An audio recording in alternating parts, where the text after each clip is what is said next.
ठिकाणी भ्रमित असं म्हटलं जातं।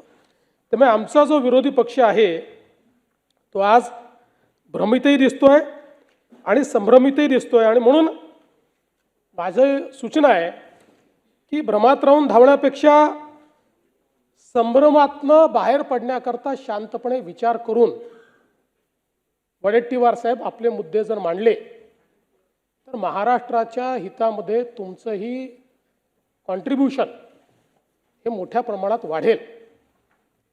त्याची अपेक्षा आहे, त्याची आवश्यकता आहे। आता बघा काय झालंय की $1 ट्रिलियन अर्थव्यवस्था, विकसित भारत, महाराष्ट्राची वाटचाल, या सगळ्या गोष्टींच्या संदर्भात एकतर विरोधी पक्षाच्या मनात फार मोठी गल्लत आहे,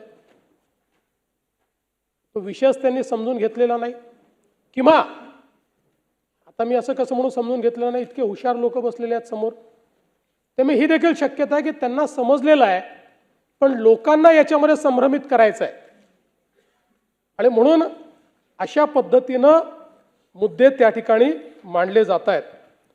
खरं म्हणजे मी असं म्हणेन की ही जी काही $1 ट्रिलियन इकॉनॉमी वगैरे आपण जी काही म्हणतोय, मंजिलें और भी है, रास्ते और भी है, मंजिलें और भी है, रास्ते और भी है, हम खड़े हैं जहां वहां वास्ते और भी है, बढ़ रहे हैं अब कदम, बढ़ रहे हैं अब कदम, उस मंजिल की तलाश में दिल में जुनून और इरादों में ताकत और भी है।